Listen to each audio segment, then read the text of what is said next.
भविष्य का वो समय जहां दुनिया भर के सारे इलेक्ट्रॉनिक डिवाइसेस बंद हो चुके थे। Lights, mobile phone, payment system, यहाँ तक कि कोई भी व्हीकल नहीं चलते। मॉडर्न इंसानी सभ्यता वापस से पुरानी प्रजाति में शिफ्ट हो जाती है। इस अमेजिंग कहानी की शुरुआत होती है सैम नाम के एक आदमी को दिखाते हुए जो अपनी फैमिली के साथ रहा करता था। उसके फैमिली में उसकी वाइफ, एक बेटा और एक बेटी होते। सभी अपनी अपनी लाइफ आराम से जी रहे थे। ये मॉडर्नाइजेशन का समय चल रहा होता है जहाँ सब कुछ डिजिटल हो चुका है। सभी लोग अपने आसपास टेक्नोलॉजी से घिरे पड़े हुए हैं। इवन इस समय कोई भी मोबाइल फोन से जरा भी दूर हट नहीं पाता। सेम यही हालत सैम की भी घर में होती है। उसके दोनों बेटे बेटियां मोबाइल फोन्स में लगे रहते लगातार बात करने के लिए। इवन सैम को भी ऑफिस में जाकर सारी टेक्नोलॉजीज का ही यूज करके काम करना पड़ता था। यानी गौर से देखा जाए तो डे टू डे लाइफ में उनकी जितनी भी चीजें थी वो सब की सब टेक्नोलॉजी से जुड़ी हुई होती है। चाह कर भी वो उनसे अलग नहीं हो सकते। अब एक सुबह जब सैम उठ रहा था तो उसे अपने ऑफिस पर जाने के लिए काफी लेट हो गया होता है। सैम अपनी वाइफ पर ही गुस्सा करने लगा कि ये अलार्म क्लॉक बजा क्यों नहीं। अलार्म क्लॉक स्ट्रेंज तरीके से एक ही जगह पर रुका हुआ होता है। वो सभी अपने मोबाइल फोन्स को भी चेक करते हैं लेकिन वो भी बंद पड़े हुए थे। उस सुबह कुछ ऐसी अनजान चीज हुई जिससे कि आसपास की सारी इलेक्ट्रॉनिक डिवाइसेस एकदम से बंद पड़ गई होती हैं। मोबाइल फोन्स के साथ साथ कार्ड्स भी नहीं चल रही होती जिससे सभी लोग परेशान हो रहे होते हैं। सैम ने तो लैंडलाइन फोन भी ट्राई किया लेकिन वो भी डेड होता है। अब सैम और उसके बच्चों को स्कूल और ऑफिस जाने के लिए लेट हो रहा था तो वो तुरंत ही निकल पड़े। लेकिन यहाँ पता चला कि उनकी सोसाइटी का जो लिफ्ट है वो भी खराब हो चुका है। इसीलिए अब सभी लोग जो खड़े हुए थे उन्हें स्टेयर से ही जाना पड़ता है। सैम ने जब रोड के ऊपर नजर घुमाया तो सारी गाड़ियां अपनी जगह पर खड़ी हुई थी क्योंकि उनमें भी टेक्निकल प्रॉब्लम्स आने के बाद वो चल नहीं रही होती।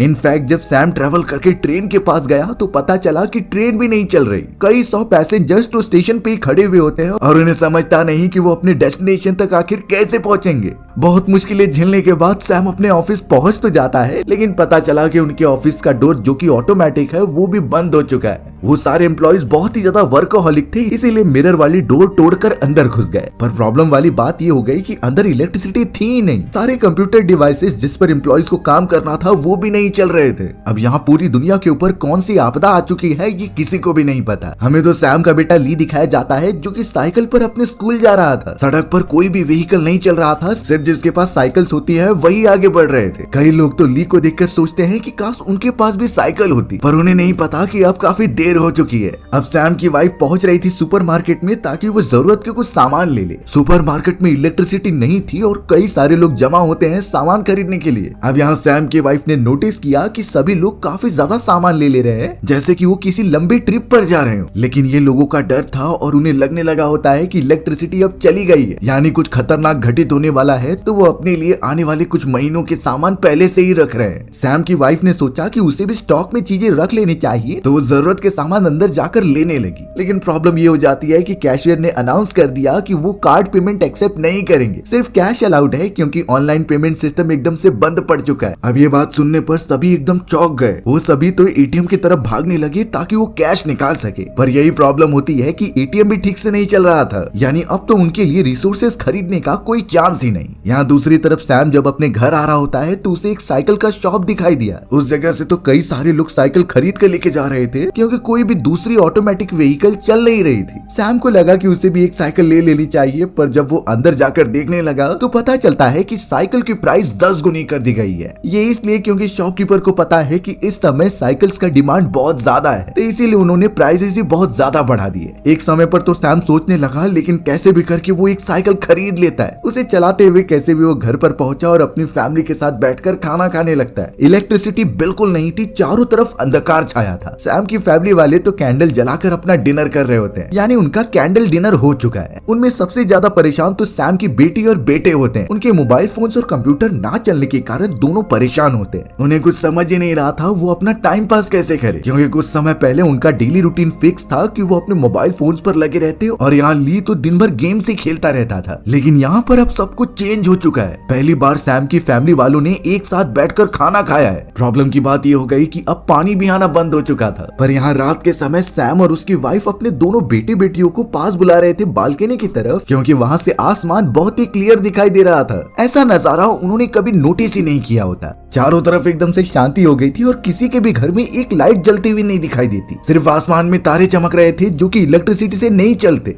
अब सैम की फैमिली जिन चीजों को एक्सपीरियंस कर रही थी वही सेम पूरे शहर में होता है। इतने टाइम बाद उन सभी फैमिली वालों ने मिलकर खाना खाया और उसके अगले मोमेंट में टिमटिमाते हुए तारों का देखकर मजा लिया। कुछ समय पहले पहले जब वो सभी टेक्नोलॉजी से घिरे हुए थे तो इतना टाइम होने के बावजूद भी वो एक दूसरे से बात नहीं करते। ऐसा लगता था कि वो पास होकर भी बहुत ज्यादा दूर है। कोई अपने मोबाइल फोन्स पर बिजी रहता, कोई गेम्स खेलता तो कोई अपने काम में बिजी रहता। किसी के पास टाइम ही नहीं था अपनी फैमिली को देने के लिए। लेकिन अब सिचुएशन ऐसी आ गई है कि कोई भी डिवाइस ना होने के कारण उन्हें एक साथ ही टाइम बिताना पड़ रहा है। लेकिन ये सारी कंडीशन इतनी ज्यादा खराब हो जाएगी किसी ने इमेजिन भी नहीं किया था। इससे बड़ा खतरा तो अभी आना बाकी है। लेकिन हम भी इस पूरे प्रोसेस में अपने आप को रख के इमेजिन करेंगे कि अगर ऐसी कंडीशन रियलिटी में आ जाए तो हम अपने आप को कैसे बचाएंगे। अब इतने समय बाद अपनी फैमिली के साथ रात गुजारने के बाद सैम अपने ऑफिस में चला जाता है। ऑफिस में बिल्कुल भी काम नहीं हो रहा था क्योंकि इलेक्ट्रिसिटी और इंटरनेट दोनों ही नहीं होते। इससे प्रोडक्शन का काम एकदम से रुक गया था और कंपनी को बिल्कुल प्रॉफिट नहीं होता। कंपनी के ओनर्स और बॉस ने साफ साफ बोल दिया होता है सभी एम्प्लॉइज को कि तुम्हें ऑफिस में आने की कोई जरूरत नहीं जब तक ये पूरी कंडीशन ठीक नहीं हो जाती। अब इस बात पर सैम एकदम से चिंतित हो गया क्योंकि अगर वो सब ऑफिस नहीं आएंगे तो उन्हें पैसे नहीं मिलेंगे और पैसे नहीं मिलेंगे तो वो अपनी फैमिली को कैसे चलाएंगे। यही बातें उनके दिमाग में तब से घूम रही थी। लेकिन कंपनी के ओनर्स ने साफ कह दिया कि उन्हें नहीं लगता कि ये कंडीशन जल्दी ठीक होने वाली है और जैसे जैसे हालात बिगड़ते जाएंगे कोई भी शहर में रुकेगा ही नहीं। रिसोर्सेज की लगातार कमी होते ही चली जाएगी। अब इस कंडीशन को पूरे 2 दिन बीत जाते हैं। आस पड़ोस के लोग जो एक दूसरे को जानते भी नहीं थे वो बाहर निकलकर एक दूसरे से बात करने लगे होते हैं। प्रॉब्लम की बात ये थी कि रिसोर्सेज खत्म होना भी स्टार्ट हो गए और पानी का तो नामो निशान ही नहीं रहता। शहर में जो बड़े बड़े टैंक्स थे पानी के वो भी ऑलमोस्ट खत्म होने आ चुके होते हैं। यानी अब उन सभी के पास रिसोर्सेज की कमी है और पानी भी खत्म हो चुका है। वो सारे सरवाइव कैसे करेंगे ये बिल्कुल नहीं पता। लेकिन अगर कभी इस कंडीशन में हम फंस जाएं तो एक्सपर्ट्स की बात मानने पर आसानी से बचा जा सकता है। सबसे पहली बात है कि हमें अपनी मॉडर्न लाइफ छोड़कर प्रिमिटिव सर्वाइवल टेक्निक यूज करनी होगी। ये वही तरीके हैं जिसमें कि हमारे पूर्वज जो कि स्टोन एज में रहा करते थे वो सब यूज करते हुए सर्वाइव कर पाए हैं। सबसे पहली बात आ जाती है शेल्टर की। इस समय सिटीज में रहना बहुत ही ज्यादा खतरनाक हो सकता है क्योंकि वहाँ पर वायलेंस और डिसीज बहुत ज्यादा बढ़ चुके होंगे। तो हमें एक छोटी सी कॉलोनी लेकर फॉरेस्ट में शिफ्ट हो जाना है या फिर किसी केव में जाकर रहना स्टार्ट कर देना है। बात आ गई पानी और खाने की तो आग जलाना बहुत अच्छी तरीके से हमें सीखना होगा और उससे अगर हम समुद्र के पानी को गर्म करके पिए या फिर उसे फिल्टर कर ले तो पानी को एकदम से प्योर बनाया जा सकता था। बात रही खाने की तो हमें छोटे छोटे जानवरों को पकड़ना होगा और उन्हें गर्म करके खाना होगा। मोस्टली हमें वेजिटेरियन बनना होगा और फॉरेस्ट में जितनी नेचुरल चीजें हैं उसे खाकर ही जिंदा रहना है। और याद रहे कि हमें जंगली जानवरों से बचने के लिए एक ट्राइब वाला ग्रुप बनाकर रखना है। इन सारी चीजों को अच्छे से अप्लाई करने पर शायद हम कई सालों तक आराम से जी सकते हैं। पर यहाँ देखकर लगता नहीं कि श्याम की फैमिली और पूरी सिटी वाले इसके लिए रेडी हैं। यहाँ पूरा 1 हफ्ता बीत चुका था और सभी परेशानी वाली तरीके से यहाँ से वहाँ घूमते रहते हैं रिसोर्सेज के लिए। लोग ऑटोमेटिक चीजों से शिफ्ट होकर मैनुअल चीजों पर आ चुके थे, यानी कि व्हीकल की जगह पे वो साइकिल यूज करते और वॉशिंग मशीन की जगह पे खुद ही कपड़े सुखाते। सारी की सारी चीजें एक रात के बाद एकदम से चेंज हो चुकी थी। सैम ने तो अपनी फैमिली के साथ मिलकर ये डिसाइड कर लिया था कि वो शहर से कहीं दूर चले जाएंगे, यानी कि उसके फार्म हाउस की तरफ जो सैम के विलेज में हुआ करती थी। लेकिन सिटी से विलेज जाने का डिस्टेंस बहुत ज्यादा था तो उन्हें फ्लाइट ही लेनी पड़ेगी। सैम के पास जितने भी बाइसिकल मौजूद थे वो उसके ऊपर अपनी फैमिली को बिठाकर चल पड़ा एयरपोर्ट की तरफ। रास्ते में उन्होंने कई सारे खाने पीने के सामान ले लिए होते हैं जिनके दाम काफी बढ़ चुके हैं। इनफैक्ट यहाँ बताया जा रहा है कि पानी की कीमत फ्यूल से कई ज्यादा हो चुकी है। पर यहाँ उनके फैमिली के जीने मरने का सवाल था तो सैम ने अपनी पूरी सेविंग्स उसी खाने पीने की चीजों में लगा दी। कई दिनों तक उनके पास सरवाइव करने की चीजें मौजूद होती हैं तो वो सीधा निकल पड़े अब एयरपोर्ट की तरफ। हमें दिखाया जा रहा था कि कई सारे लोग उन्हीं की तरह शहर छोड़कर जा रहे हैं। वो किसी भी तरीके से ट्राई कर रहे थे कि कोई एयरप्लेन मिल जाए और वो उसके अंदर बैठकर अपने विलेज पहुंच जाए। पर जैसे ही सैम और उसकी पूरी फैमिली एयरपोर्ट पर जाती है इंक्वायरी करने के लिए तो पता चलता है कि कोई भी फ्लाइट्स चल नहीं रही हैं। सारी एयरप्लेन्स एकदम से बेकार हो चुकी हैं और उनके अंदर टेक्निकलिटी प्रॉब्लम आने के लिए उन्हें आगे नहीं बढ़ाया जा सकता।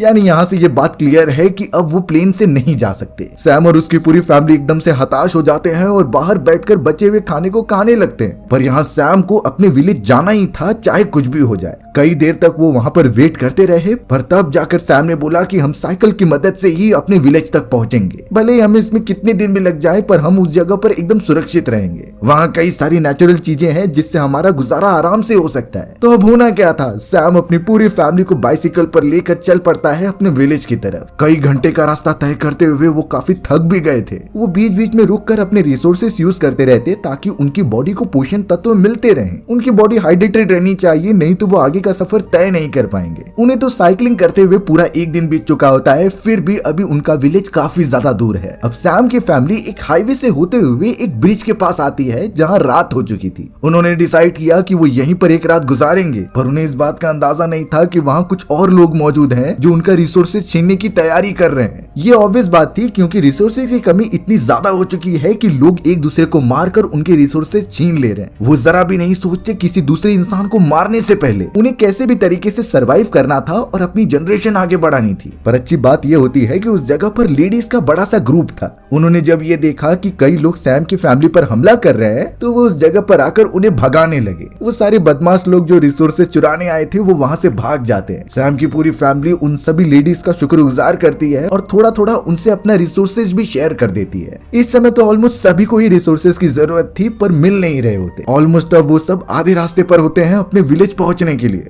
फॉरेस्ट वाला रीजन एकदम पास में आ चुका होता है, जिससे एटलीस्ट सैम को तो अच्छा लगता है क्योंकि उसने कई साल विलेज में ही गुजारे हैं। उसे थोड़ा सा आइडिया है कि कैसे इस जगह पर सरवाइव किया जाता है। शहर की हालत तो सच में बहुत ज्यादा खराब हो चुकी थी। सड़क पे जो भी व्हीकल होते हैं वो वहीं के वहीं पड़े रह गए। आधे से ज्यादा लोग तो सिटी छोड़कर कहीं दूसरी जगह चले गए होते हैं। सैम के पास भी मौजूद पानी और खाना एकदम से खत्म हो चुका था, तो सैम जाकर पास ही में मौजूद एक नदी का पानी पी लेता है। भले से उन लोगों को कैन और बॉटल्स के पानी पीने की आदत हो चुकी थी, पर सैम जब नेचुरल तरीके से मौजूद नदी के पानी को पीता है तो उससे ठंडक मिल रही थी। वो कहने लगा कि उसने इतना साफ पानी कभी पिया ही नहीं। यानी अब उन सभी की शुरुआत हो चुकी थी उस जोन की जहाँ से उन्हें पूरी तरीके से नेचर के ऊपर डिपेंड रहना होगा। अब यहाँ जब सैम की फैमिली लगातार ट्रेवल कर रही थी तो मौसम एकदम से बिगड़ गया था। वहाँ पर तो ऐसी ड्रेन होने लगी होती है जिससे सभी लोग डर कर भागने लगे। ये अच्छी बात थी कि वहाँ पर एक ब्रिज होता है जिसके नीचे सैम की फैमिली जल्द से जल्द चली गई, लेकिन उनका सारा सामान ही बाहर की तरफ गिर जाता है जिस पर वो ऐसी ड्रेन पड़ने लगी। कई देर तक बेचारों को वहीं पर छुपे रहना पड़ा। थोड़ी देर बाद जब वो वापस लौटते हैं तो पता चला कि उनका पूरा सामान भीग चुका है। खाने पीने की चीजों से लेकर हर एक डिवाइसेस खराब हो चुके थे। और अब एसिडिक रेन इतनी ज्यादा खतरनाक होती है कि उसे किसी चीज से भी लगने के बाद वो रिसोर्सेज को कंज्यूम नहीं कर सकते। उन्हें बचे हुए रिसोर्सेज को पूरी तरीके से फेंकना पड़ा।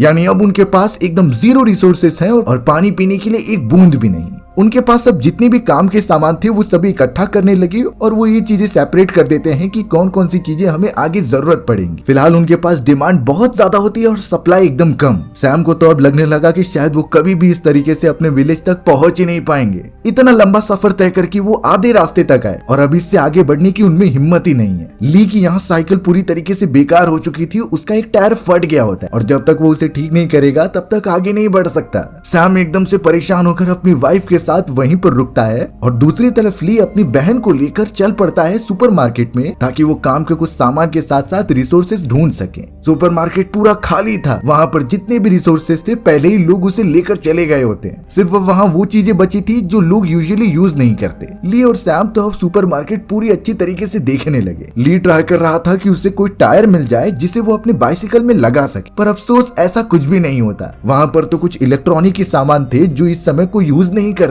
ली की बहन को तो कुछ खाने की चीजें मिली होती हैं, पर जैसे ही उसने अपने मुंह में डाला तो वो बहुत ही कड़वी थी। बाद में पता चला कि ये सब कुत्ते और बिल्लियों के फूड हैं जो यहाँ प्रिजर्व रखे गए थे। अब उन्हें पता था कि कुत्ते बिल्लियों के फूड भले ही बेस्वाद होते हैं, लेकिन उनके अंदर चिकन, एग्स और भी बहुत सारे प्रोटीन वाली चीजों का मिश्रण होता है। इसीलिए उन्होंने कई सारे कैंस अपने पास रख लिए ताकि कुछ तो रिसोर्सेज उनके पास बचे रहे। साथ ही साथ बैटरीज में डालने वाले पानी को वो पीने की तरह यूज करेंगे, इसीलिए बड़े बड़े कैंस को भी उन्होंने अपने साथ रख लिया। सारी रिसोर्सेज जमा करने के बाद वो फैमिली वालों के पास आते हैं और वो देख पा रहे थे कि इसमें से यूज करने के लिए तो कोई चीज नहीं है, पर मजबूरी में उन्हें ये कंज्यूम करना ही होगा। खाना पानी की कुछ चीजें ना होने के कारण उन्हें पेट फूड ही खाना पड़ रहा था। स्वाद भले ही बेकार हो, लेकिन मन मार के उन्हें खाना ही पड़ता है। वो जो पानी पी रहे थे वो भी इम्प्योर होता है, जो आगे चलकर शायद उनकी बॉडी को और ज्यादा कमजोर बना दे। ली ने तो यहाँ बहुत मेहनत करते हुए आखिरकार साइकिल के टायर को ठीक कर दिया होता है। उनके बॉडी में थोड़ी सी ताकत आ चुकी है तो वो अपने आगे का सफर थोड़ा तय कर सकते हैं। इसीलिए अब सैम और उसकी पूरी फैमिली वापस साइकिल पर बैठती है और लगातार चलाते हुए अपने मंजिल की तरफ बढ़ने लगती है। अभी तो उनके सामने सबसे बड़े खतरे आने बाकी हैं, जो शायद उनका जिंदगी पर से भरोसा ही उठा देगी। कड़कती धूप में एकदम सुनसान रोड पर आगे बढ़ते समय उन्हें एक फैमिली दिखाई दी। इन फैमिली वालों के पास काफी सारे रिसोर्सेज मौजूद थे। वो तो पकाकर मीट खा रहे होते हैं और चिल कर रहे होते हैं। अब जैसे उस दूसरी फैमिली ने सैम की फैमिली को देखा तो वो उन्हें आमंत्रित करने लगे कुछ खाने के लिए। पहली बार उन्होंने ऐसे लोगों को देखा जो अपने बारे में सोचने के बजाय दूसरों के बारे में सोच रहे हैं। थोड़े वेजिटेबल्स और मीट खाने के लिए देने के बाद सैम की फैमिली को बहुत ही अच्छा लग रहा था। उन्हें कुछ अच्छा खाना खाए 15 दिन से ज्यादा हो चुके होते हैं। उस दूसरी फैमिली में एक लड़का था जिसके पास एक एनालॉग कैमरा होता है। ये वो कैमरा था जो शुरुआती दिनों में यूज किया जाता, यानी कि उन छोटे छोटे ब्लैक पेपर के ऊपर वो सारे फोटोज क्लिक किए गए वो प्रिंट हो जाते। तो अब वही लड़का सैम की पूरी फैमिली का एक फोटोग्राफ निकालता है। उस फोटो को जनरेट होने में टाइम लगता, तो इसीलिए उस लड़के ने कह दिया कि अगर ये कंडीशन ठीक हो जाएगी तो वो ये फोटो तुम्हारे घर पर कुरियर कर देगा।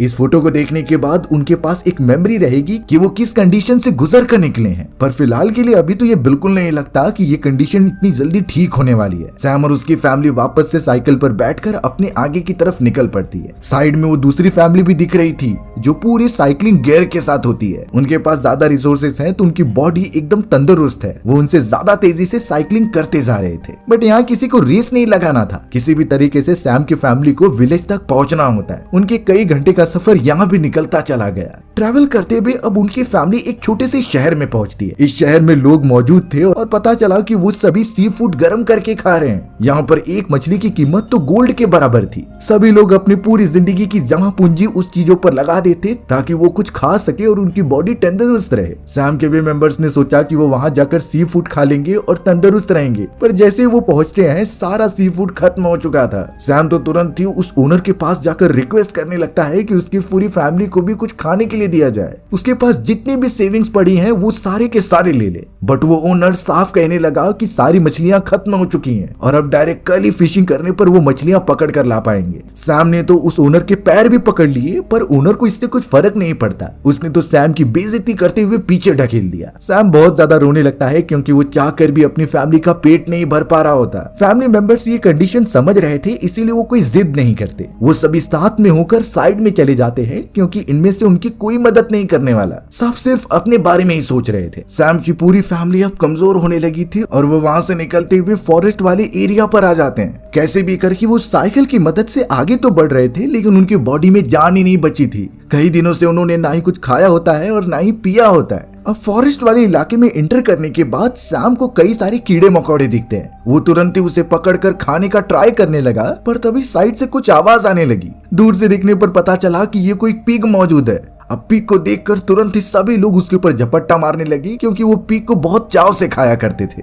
कैसे भी करके उन्होंने पिग को मार दिया और साइड में लेकर आ गए। पर सबसे बड़ा चैलेंज है पिग को अच्छी तरीके से काटना और उसे प्रॉपर वे में गर्म करना। उन सभी में किसी को बनाना नहीं आता था, सिर्फ खाना आता था, इसीलिए किसी की हिम्मत ही नहीं होती चाकू पकड़ने के लिए। बट थोड़ी ही देर में वहां पर एंट्री होती है एक बूढ़े आदमी की जो यहीं पर रहता था। उसने चाकू लिया और उन सभी को कहा कि इस पिग को मेरे साथ लेकर चलो। सैम और उसकी फैमिली उस बूढ़े आदमी पर भरोसा करते हैं और वो चले गए उसके घर पर। बूढ़े आदमी ने तो अच्छी तरीके से उस पिग को पकाया और अच्छा खासा खाना बनाया। सैम की फैमिली तो एक सेकंड वेट नहीं करती और उस अच्छे खाने को खाने लगती है। ऐसा लग रहा था कि ये चीजें उन्होंने लाइफ में पहली बार ट्राई की हैं। कुछ दिनों तक सैम की फैमिली उसी बूढ़े आदमी और बूढ़ी औरत के घर पर बिता रहे थे। उस बूढ़े आदमी ने उन सभी को अच्छी खासी ट्रेनिंग दी कि कैसे वो सरवाइव करेंगे और किस तरीके से पकड़े गए शिकार को खाएंगे। लेकिन ये बात भी क्लियर थी कि वो हमेशा के लिए यहाँ पर तो नहीं रह सकते। जितने भी दिन वो वहाँ पर कंफर्टेबली रह रहे थे वो अपने बॉडी को ढाल रहे थे उस कंडीशन में। अब यहाँ एक हफ्ते से ज्यादा का समय होने के बाद सैम की फैमिली ने डिसाइड किया कि वो आगे का सफर तय करेंगे। उन्होंने अपनी साइकिल्स उठाई और निकल पड़े और भी ज्यादा फॉरेस्ट के अंदर वाली जगह पर। पता नहीं वो अपने विलेज पहुंच भी पाएंगे कि नहीं, वो भी जिंदा। अब उनके पास जो मैप होता है उसे फॉलो करते हुए वो उस जगह पहुंच गए, लेकिन सामने की तरफ पता चला कि एक नदी मौजूद है। अब मैप के हिसाब से तो यहाँ पर कोई नदी नहीं होनी चाहिए, पर सबसे बड़ा खतरा तो उनके सामने ही मौजूद है। नदी में पानी का बहाव बहुत ज्यादा था और जो भी अंदर जाएगा वो सीधा वहाँ से बहते हुए आगे निकल जाएगा, जबकि उन्हें नदी को पार करके यहाँ से दूसरी तरफ जाना था। अब सभी लोग यही सोचने लगे कि नदी को पार करने का कौन सा उपाय हो सकता है। सैम की पूरी फैमिली अब उस नदी को पार करने के लिए लकड़ी का एक बेड़ा बनाने लगती है। उन्हें किसी भी तरीके से बांधने के बाद वो सोच रहे थे कि इसके ऊपर बैठकर वो आराम से दूसरी तरफ चले जाएंगे। एक एक करके सैम की पूरी फैमिली उस छोटे से राफ्ट का यूज करती है और दूसरी तरफ चली जाती है। पर प्रॉब्लम ये थी कि उनकी सारी बाइसिकल और सामान दूसरी तरफ था। वो काफी भारी होता है तो उसके लिए ये काफी नहीं होगा। फिर भी सैम और ली दूसरी तरफ जाते हैं और उन सामान को एक एक करके दूसरी तरफ भेजने का काम करते हैं। कुछ देर तक तो सब कुछ ठीक रहता है, लेकिन बारिश होने की वजह से पानी का बहाव और तेज हो गया। सामान जैसे ही वो शिफ्ट करने के लिए गए तभी पता चला कि सैम पानी में बह चुका है। ली अपने फादर को बचाने की बहुत कोशिश कर रहा था, लेकिन उसका नामो निशान नहीं मिलता। ली फिलहाल के लिए कैसे भी करके किनारे पर आता है और उनका सारा सामान भी बेकार चला गया। आवाज देने पर भी सैम कहीं दिखाई नहीं दे रहा था, तो इससे वो समझ गए कि शायद सैम अब मर चुका होगा। उन्होंने अपने एक इम्पोर्टेंट फैमिली मेंबर को खो दिया है। इस बात का दुख उनके चेहरे से साफ साफ दिखाई दे रहा था, बट वो इस तरीके से रुक नहीं सकते। उन्हें आगे बढ़ते ही रहना होगा। इसलिए जितने भी रिसोर्सेस उनके पास थे, तीनों उसे लेकर आगे बढ़ चलते हैं अपने विलेज के पास। अब फिलहाल उन्हें कोई भी मैप ना होने के कारण वो रेलवे ट्रैक पकड़ते हैं और उसी के डायरेक्शन में आगे बढ़ते रहते हैं। तभी अचानक उनके ठीक पीछे से एक कुत्ता आता है। उस कुत्ते को देखकर सभी डर गए, क्योंकि वहाँ उन सभी का ग्रुप भी मौजूद था जो भूखे होते हैं। सभी कुत्तों ने उनके ऊपर हमला कर दिया, क्योंकि उनके बैग में मीट की सुगंध आ रही थी। सैम, उसकी बहन और उसकी मदर बहुत ही ज्यादा परेशानियों में जूझ रहे होते हैं। उन कुत्तों से बचने के चक्कर में तो सैम की मदर का पैर फिसल गया और वो ऊंचाई से नीचे गिर गई। देखने पर पता चला कि उनका पैर बुरी तरीके से जख्मी हो चुका है। अब वो ठीक से चल भी नहीं सकती। सैम और उसकी बहन अपनी मदर की अच्छी तरीके से देख रेख करते हैं और उसी ट्रैक वाले रास्ते से आगे बढ़ते हैं। अभी भी उन सारे ग्रुप के कुत्तों ने उनका पीछा छोड़ा नहीं था।